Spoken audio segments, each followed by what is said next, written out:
അവസാനം അത് പറഞ്ഞു വെക്കുന്നത് വമൽ ഹയാത്തു ദുനിയ ഇല്ലാ മതാഉൽ ഗുറൂർ, ഈ ദുനിയാവിൻ്റെ ജീവിതത്തോ അത് വല്ലാത്തൊരു ചതിയനാണ്. ഈ ദുനിയാവ് നിങ്ങളെ വഞ്ചിക്കും, അതിൻ്റെ കൂടെ പോയി കഴിഞ്ഞാൽ നിങ്ങളെ ചതിക്കുക തന്നെ ചെയ്യുമെന്ന് പറഞ്ഞിട്ട് അല്ലാഹു തആല ആ ആയത്തിനെ അവസാനിപ്പിക്കുന്നത്.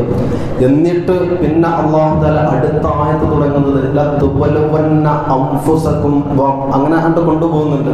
ഏതായാലും പ്രിയപ്പെട്ടവരെ, ആ ആയത്തിലൂടെ അല്ലാഹു തആല നമ്മെ പഠിപ്പിക്കുന്നത്, പ്രിയപ്പെട്ട മുഅ്മിനുകളെ, നിങ്ങൾ ഈ ദുനിയാവ് നശ്വരമായ ദുനിയാവിൻ്റെ പിന്നിലൂടെ നടക്കുകയാണെങ്കിൽ, ഇതിനൊക്കെ വേണ്ടിയിട്ട് മാത്രം ഓടി നടക്കുകയാണെങ്കിൽ നിങ്ങൾ ചെന്ന് വീഴാൻ പോകുന്നത് വല്ലാത്തൊരു അപകടക്കെണിയിലാണ്, വല്ലാത്തൊരു കെണിയിലേക്കാണ് നിങ്ങൾ, വല്ലാത്തൊരു പാതാളത്തിലേക്കാണ് നിങ്ങൾ അധപ്പതിക്കാൻ ആപതിക്കാൻ പോകുന്നതെന്ന് പടച്ചറപ്പ് നമ്മളെ ഓർമ്മപ്പെടുത്തുമ്പോൾ നമ്മുടെ ജീവിതത്തിൻ്റെ ഒരു അന്തസത്ത നമ്മളൊന്ന് ആലോചിച്ചാൽ മതി. നമ്മൾ എന്തിനു വേണ്ടി ജീവിക്കുന്നു, ആർക്ക് വേണ്ടി ജീവിക്കുന്നു, എന്താണ് നമ്മുടെ ജീവിതത്തിന്റെ ലക്ഷ്യങ്ങളെന്നോ നമ്മുടെ ജീവിതത്തിന്റെ നേട്ടങ്ങൾ എന്താണെന്ന് നമ്മളൊന്ന് ആലോചിച്ച് നോക്കിയാൽ മതി. എപ്പോഴും ചിന്തിക്കേണ്ടത്, ഇന്നലകളിൽ നമുക്ക് പാഠങ്ങൾ ഉണ്ടാകും, നമ്മുടെ മുമ്പ് കഴിഞ്ഞ ആളുകൾ നമ്മൾക്ക് പാഠങ്ങൾ ഉണ്ടാകും. നമ്മൾ ഏതെങ്കിലും പള്ളിക്കാട്ടിന്റെ അരികിലൂടെ ഇങ്ങനെ പോകുമ്പോൾ ആ പള്ളിക്കാട്ടിലേക്ക് നമ്മളെ മാടി വിളിക്കുന്ന ഓരോ മീസാൻ കല്ലുകളും ഓരോ കഥകൾ പറയുന്നുണ്ടോ. ആ മീസാൻ കല്ലിന്റെ അടിയിൽ കിടക്കുന്ന ഓരോ രാജാക്കന്മാരുണ്ടല്ലോ, ഇന്നലകൾ നമ്മുടെ നാടിനെ വിറപ്പിച്ച നല്ല കട്ടിയുള്ള മീശ പിരിച്ചുകൊണ്ട് ഓരോ നാടിന്റെയും നേതാക്കന്മാരായിക്കൊണ്ട് അധികാരത്തിന്മേൽ വാണിരുന്ന നമ്മുടെ നേതാക്കന്മാർ, കാരണന്മാർ, അവരെല്ലാം ഇന്ന് എവിടെ എന്ന് ചോദിച്ചാൽ അതേ ഈ മീസാൻ കല്ലിന്റെ അടിയിൽ കഥകൾ പറഞ്ഞിരിക്കുന്നുണ്ടോ. നമ്മൾക്ക് ഓരോ പാഠങ്ങൾ ആ മീസാൻ കല്ലുകൾ നമ്മളെ പഠിപ്പിക്കുന്നുണ്ട്. ഒരു കാലത്ത് മുടിച്ചുവിടാ മന്നന്മാരായിട്ട് വിരാജിച്ച ആളുകളാണെങ്കിൽ ഇന്നെല്ലാം അവർ ഒന്നുമല്ലാത്തൊരവസ്ഥയിൽ കിടക്കുകയാണ്, ഏകാന്തവാസം അനുഭവിക്കുകയാണ് പ്രിയപ്പെട്ടവരെ. എന്നിട്ടോ അവരെല്ലാം ആരായിരുന്നു?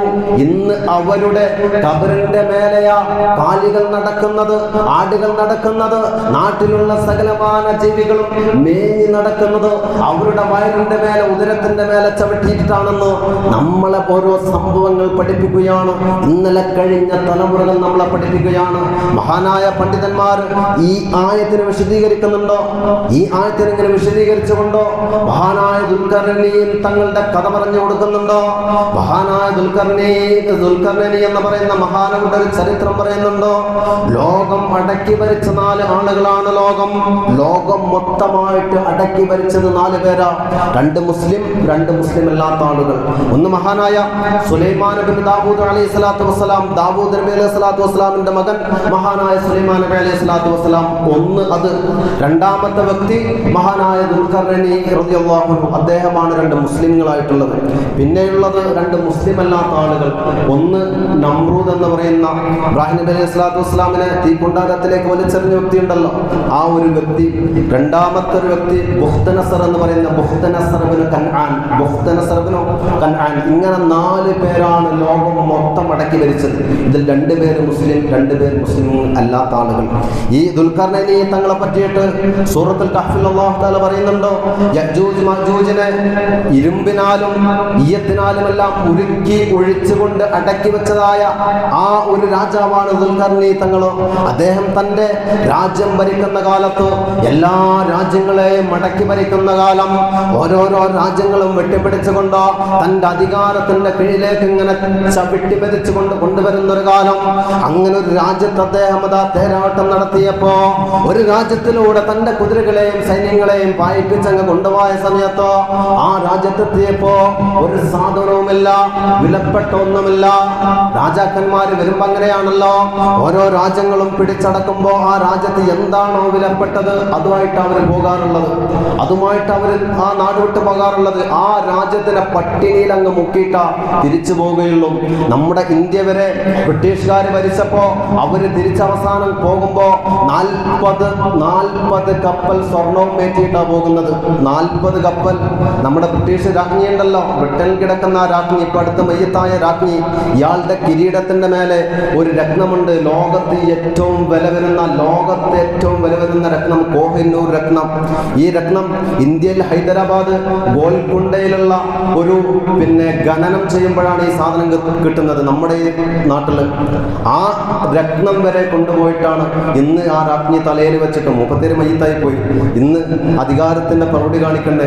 ഏതായാലും ഒരു രാജ്യത്ത് നിന്ന് അധികാരം പിടിച്ച ആളുകൾ അത് ഇട്ടെറിഞ്ഞു പോകുമ്പോൾ എന്തെല്ലാം ഊറ്റിപ്പിടിക്കാൻ കഴിയോ അതൊക്കെ ഊറ്റിപ്പിടിച്ചിട്ട് അവർ പോകാറുള്ളത്. ഇതുപോലെ ദുൽഖർനൈനി തങ്ങള് തന്റെ തേരോട്ടത്തിന്റെ കാലത്ത് ഒരു രാജ്യത്തേക്ക് കടന്നു ചെന്ന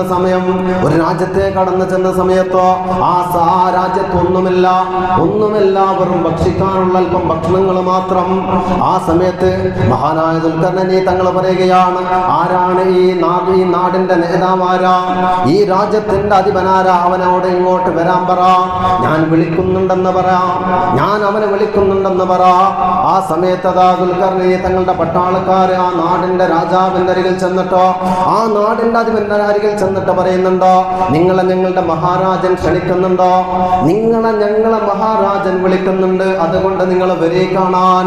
ആ സമയത്ത് ആ മനുഷ്യൻ ചോദിക്കുന്ന മാദൽ അലാഖത്ത് ബൈനനാ, ഞാനും നിങ്ങളുടെ രാജാവും തമ്മിൽ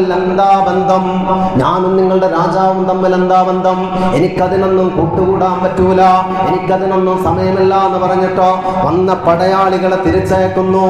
ആരോടാ പറയുന്നതോ, ലോകം മടക്കി ഭരിക്കുന്ന തന്റെ കൈവെള്ളയിലിട്ടുകൊണ്ട് സകല രാജ്യങ്ങളെയും അമ്മാനമാടുന്ന ദുൽഖർനൈനിയുടെ പട്ടാളക്കാരോടാ പറയുന്നത്, എനിക്ക് വന്ന് കാണാൻ സമയമില്ല എന്ന് പറഞ്ഞേക്കുന്നത്. അത് കേട്ടപ്പോ ദുൽഖർനൈനി തങ്ങളതാ ഇയാളെയും തിരക്കിയിട്ട് ഇയാളുടെ അരികിലേക്ക് വരുന്നു. ഇയാളുടെ അരികിലേക്ക് വന്നിട്ട് ചോദിക്കുന്നു, ഫസ്റ്റ് തന്നെ ആദ്യം ചോദിച്ച ചോദ്യം, നിങ്ങളുടെ നാട്ടിൽ എവിടെയാ സ്വർണവും വെള്ളിയും, എവിടെ പോയി നിങ്ങളുടെ നാട്ടിലുള്ള സ്വർണവും വെള്ളിയും?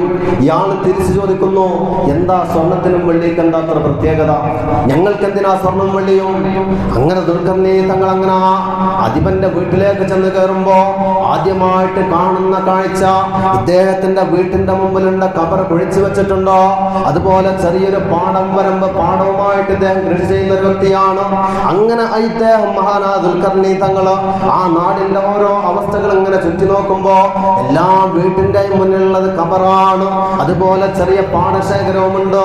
ആ നാട്ടിലുള്ള ജനങ്ങൾ ഇങ്ങനെ രാവിലെ മുതൽ വൈകുന്നേരം വരെ കൃഷി ചെയ്യും. അതിൽ നിന്ന് കിട്ടുന്നത് ഭുജിച്ചുകൊണ്ട് തിന്നുകൊണ്ട് ഇങ്ങനെ കഴിയുന്ന ആളുകൾ, വളരെ സാത്വികമായ ജീവിതം നയിക്കുന്ന ആളുകൾ.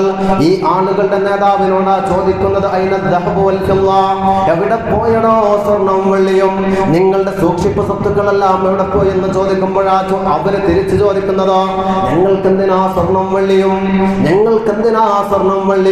ഞങ്ങൾ കബർ കുഴിച്ചുകൊണ്ട് എന്നാ ഞങ്ങളെ മരണത്തിന്റെ മാലാഖമാര് വന്നിട്ട് വിളിക്കുന്നതെന്നോ കാത്തുകെട്ടി കിടക്കുന്ന ആളുകളാണ് ഞങ്ങള്. ഏത് സമയത്തും പടച്ചിറപ്പന്റെ വിധി എത്തിക്കഴിഞ്ഞാൽ തിരിച്ചു പോകുവാൻ വേണ്ടിയിട്ട് കാത്തിരിക്കുന്ന ആളുകളാ. ഞങ്ങൾക്കെന്തിനാ ഇതുപോലെ ദുനിയാവിന്റെ സമ്പാദ്യങ്ങൾ എന്തിനാ എന്ന് തിരിച്ചു ചോദിച്ചിട്ടോ ഈ മനുഷ്യനതാ തന്റെ അരികിലുള്ള ഒരു തലയോട്ടിങ്ങെടുക്കുന്നു. ഈ നാട്ടുകാരനവരായ ആളോ ആ തലയോട്ടിങ്ങെടുത്തിട്ട് ചോദിക്കുന്നു, ഇത് ആരുടേതാണെന്ന് നിനക്കറിയുമോ, ഇത് ആരുടെ തലയോട്ടിയാണെന്ന് നിങ്ങൾക്കറിയുമോ? മഹാനായ ദുൽഖർനൈനി തങ്ങളെ പകച്ചിങ്ങനെ നോക്കാ, എന്താ ഇത് സംഭവം? ആ മനുഷ്യൻ പറഞ്ഞു കിടക്കുന്നു, ഇത് നിങ്ങളെപ്പോലെ അധികാരത്തിന്റെ ഉച്ചത്തിൽ നിന്ന് ആളുകൾ ഉണ്ടായിരുന്ന മുമ്പോ ജനങ്ങളെ എല്ലാം പിഴുതുകൊണ്ടിട്ടോ അവരിൽ നിന്ന് എന്തെല്ലാം ഉണ്ടാക്കാൻ കഴിയുമോ എന്ന പിഴുതുകൊണ്ട് ജനങ്ങളുടെ മേലെ രഥം മുറുക്കിയതായ ആളുകൾ, നിങ്ങളെപ്പോലത്തെ രാജാക്കന്മാർ, അവരുടെ തലയോട്ടിയാണോ ഇത് എന്ന് ദുൽഖർനൈനി തങ്ങളോട് പറഞ്ഞു കൊടുക്കുകയാണ്. എന്നിട്ട് ചോദിക്കുകയാണ്, മാദൽ ബഖിയ അൽആൻ, ഇപ്പൊ എന്തുണ്ടോ? ഇങ്ങനെല്ലാം വാരിപ്പിടിച്ച് സമ്പാദിച്ചിട്ട് അവസാനം എന്ത് കിട്ടി എന്ന് ചോദിക്കുമ്പോ ഇതാ കിട്ടിയത് തന്നെയാണ് ഖദ് ബഖിയൽ സയ്യിആത്ത്, അല്പം തിന്മകൾ മാത്രം ഈ തലയോട്ടിക്ക് കൂട്ടുണ്ടോ? ഉണ്ടാക്കി വെച്ച സമ്പാദ്യത്തിൽ നിന്ന് അല്പം തിന്മകൾ മാത്രം ഈ തലയോട്ടിയുടെ കൂടെയുണ്ടോ? അടുത്ത തലയോട്ടി എടുക്കുന്നു, എന്നിട്ട് ചോദിക്കുന്നു, ഇത് ആരുടേതാണെന്നറിയുമോ? ഈ തലയോട്ടി ആരുടേതാണെന്നറിയുമോ? ഇതും നിങ്ങളെ പോലത്തെ ആദിലായ ഒരു രാജാവിൻ്റെതായിരുന്നു. അദ്ദേഹം ജനങ്ങളെ സേവിച്ചു, നല്ല നിലക്കങ്ങ് പിരിഞ്ഞുപോയി. അതുകൊണ്ട് തന്നെ ഇന്ന് സ്വർഗത്തിൽ ഇങ്ങനെ പാറിക്കളിക്കുകയാണ്. മൂന്നാമത് ഈ മനുഷ്യൻ ഒരു തത്വം പോലെ മഹാനായ ദുൽഖർനൈനി തങ്ങളുടെ തലയിലേക്ക് അങ്ങ് കൈവച്ചിട്ടുണ്ട്. ചോദിക്കയാ, ആ കയ്യോ കൃഷിക്കാരനായ ഒരു നാട്ടിന്റെ പ്രമാണിയായ മനുഷ്യൻ രാജാവിന്റെ തലയിലേക്ക് കയ്യങ്ങ് വെച്ചിട്ട് ചോദിക്കുകയാണ്, ഈ തല ഏത് തലയിലാണ് ഇനി ഉണ്ടാകുക? ഈ രണ്ട് തലയിൽപ്പെട്ട ഏത് തലയിലാണോ ഈ തല ഉണ്ടാവുക എന്ന് ദുൽഖർനൈനി തങ്ങളുടെ തലയിൽ കൈ വെച്ചിട്ടാ ചോദിക്കുന്നത്. നമ്മളോടും ചോദിക്കുകയാണെങ്കിൽ, ഇതുപോലൊരു കൈ നമ്മുടെ തലയിൽ വെച്ചിട്ട് ചോദിക്കുകയാണെങ്കിൽ, ഏത് തലയുടെ സ്ഥാനത്താ നമ്മുടെ തല വന്നു വരിക? ഏത് തലയുടെ സ്ഥാനത്താ നമ്മുടെ തല വെക്കാൻ പറ്റുക? അതുകൊണ്ടാണ് കുല്ലു നഫ്സിൻ ദാഇഖത്തുൽ മൗത്ത് എന്ന് പറഞ്ഞിട്ടോ പടച്ച റബ്ബ് അവസാനം പറയുന്നത് വമൽ ഹയാത്തുദ് ദുനിയ ഇല്ലാ മതാഉൽ ഗുറൂർ. വെറും നശ്വരമായ ഈ ലോകത്തിന്റെ പളപ്പിൽ കിടന്നുകൊണ്ടോ, ഈ ദുനിയാവിനെ കണ്ടഞ്ചിപ്പിക്കുന്ന വിസ്മയത്തിൽ കിടന്നുകൊണ്ടോ പടച്ച റബ്ബിനെ എങ്ങാനും മറന്നു കഴിഞ്ഞാൽ ഈ നശ്വരതയിൽപ്പെട്ടുകൊണ്ട് നമ്മളും നശിച്ചു പോകുമെന്നോ പരിശുദ്ധ ഖുർആനിലൂടെ പടച്ച റബ്ബ് നമ്മൾ ഓർമ്മപ്പെടുത്തുന്നത് പ്രിയപ്പെട്ടവരെ.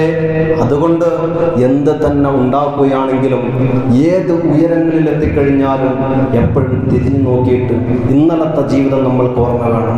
ഒരിക്കലും വന്ന വഴി മറന്നുകൊണ്ട്, അല്ലെങ്കിൽ സാധുക്കളെ കാണുമ്പോൾ, പാവങ്ങൾ കാണുമ്പോൾ, മുഅല്ലിമീങ്ങളെയും മുതഅല്ലിമീനെയും കാണുമ്പോൾ ഒരിക്കലും പുച്ഛിക്കുകയോ, അല്ലെങ്കിൽ അവരെല്ലാം ഒരു രണ്ടാം തരമായിട്ടോ, അല്ലെങ്കിൽ ദുനിയാവിന്റെ പളപളപ്പ് വരുമ്പോഴേക്കും നമ്മളെല്ലാം എവിടെയോ എത്തിയെന്നുള്ള ചിന്തയോ ഒരിക്കലും പ്രിയപ്പെട്ട മുഅ്മിനീങ്ങളെ നമ്മുടെ ഹൃദയത്തിന്റെ ഉള്ളിലേക്ക് കടന്നു വരാൻ പാടില്ല. വിശുദ്ധമായ റമളാൻ നമ്മൾക്ക് കൊയ്തെടുക്കാനുള്ള മാസം, നേടിയെടുക്കാനുള്ള മാസമാണ്. ഏതെല്ലാം വഴിയിലൂടെ, ദാനധർമ്മങ്ങളിലൂടെ, നോമ്പിലൂടെ, ഖിറാഅത്തിലൂടെ, ഏതെല്ലാം വഴിയിലൂടെ നമ്മളെ കൊണ്ട് നേടിയെടുക്കാൻ കഴിയുമോ അതിലൂടെയെല്ലാം നമ്മളെ കൊണ്ട് കൊയ്തെടുക്കാൻ കഴിയണം. വിശുദ്ധമായ റമളാൻ കൊണ്ട് വിജയിക്കുന്ന മുത്തഖീങ്ങളിൽ നമ്മെ എല്ലാം അല്ലാഹു തആല ഉൾപ്പെടുത്തുമാറാവട്ടെ. രണ്ട് ലോകവും പടച്ച റബ്ബ് സലാമത്താക്കുമാറാവട്ടെ. ജീവിക്കുന്ന കാലം അത്രയും ഇസ്സത്തോടുകൂടി, ആഫിയത്തോടുകൂടി, ഒരുത്തന്റെ മുമ്പിലും കൈ നീട്ടി യാചിക്കേണ്ട അവസ്ഥ വരാതെ ഇസ്സത്തോട് കൂടിയിട്ട് തന്നെ പടച്ച റബ്ബിലേക്ക് നീങ്ങാനുള്ള തൗഫീഖ് നമുക്കെല്ലാം നൽകുമാറാവട്ടെ. അവസാനം ഇലാഹ ഇല്ലല്ലാഹ് എന്ന് ചൊല്ലി മരിക്കാനുള്ള ഭാഗ്യം നമുക്കെല്ലാം നൽകുമാറാവട്ടെ. ആമീൻ ബിറഹ്മതിക യാ അർഹമർ റഹീമീൻ. നമ്മുടെ എല്ലാ വർഷവും വരുന്ന ഉസ്താദാണ് നമ്മൾ